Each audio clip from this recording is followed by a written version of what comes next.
Now, judgment in the long-running case of rape-accused Pastor Timothy Omotoso and his two co-accused is expected to be delivered in the High Court in Gqeberha this morning. Omotoso was arrested at the Chief Dawid Stuurman airport 8 years ago and has been in custody since. His two co-accused, Lusanda Solani and Zukiswa Sitho, are out on bail, and they face more than 30 charges that include rape, human trafficking and racketeering. Lerato Fekisi is at the High Court for the latest update. And Lerato, good morning. One of the longest running cases here in our country.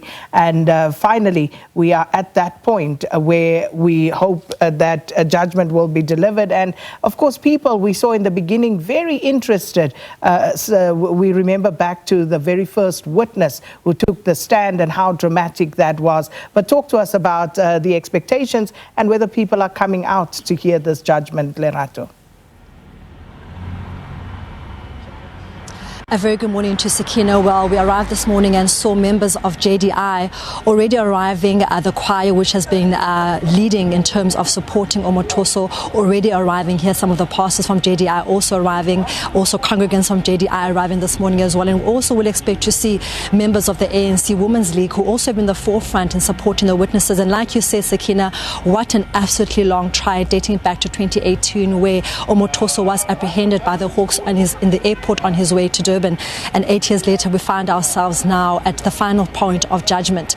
It's been an interesting trial, I must say, Sakina, someone who has been covering it from the time I took over from Jade, who was the one who had covered and broke the story when Omotoso was arrested. And a few things that have come out from this case is the point that the defense has held throughout the case, stating that this was an unfair trial, that justice will not be served if his clients are found guilty, because Doberman, the defense lawyer, has been saying throughout the trial that this was an unfair trial because he is really convinced that former state prosecutor Gqeberha, who has recused himself from this case, did in fact persuade the witnesses to commit perjury.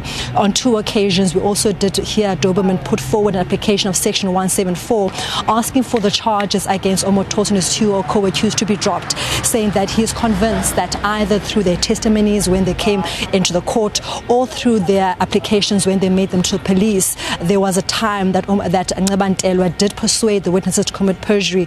We also do understand that on 2 occasions, Judge Stuurman actually dropped this, saying that in fact she believes the state has got a strong case and the Section 174 application was in fact dropped. The state maintains they've got a strong case. They brought forward witnesses who all allege that in that house in Durban, Sakina, Omotoso did violate them sexually, whether it was through him inserting his finger through their vagina or it was through them touching them inappropriately. We also heard during closing arguments Judge Stuurman really lamenting and saying how she was very disappointed that the state had an opportunity to really go down hard on the witnesses in terms of trying to make sure they do a proper cross-examination on the charges they faced, but saying that they had enough time, and she was shocked that they only took 1 day to cross-examine all 3 witnesses, saying that as someone who has been overseeing this case, it was quite a disappointment on her side. But what has also come out, Sakina, is that the reverence that people of JDI have, the witnesses all referring to Omotoso as father or papa.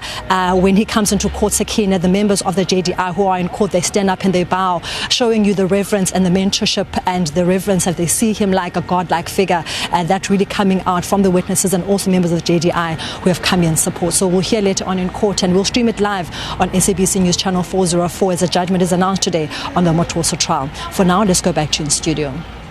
Well, thank you so much, Lerato Fekisi, covering that for us in the Eastern Cape High Court sitting in Gqeberha.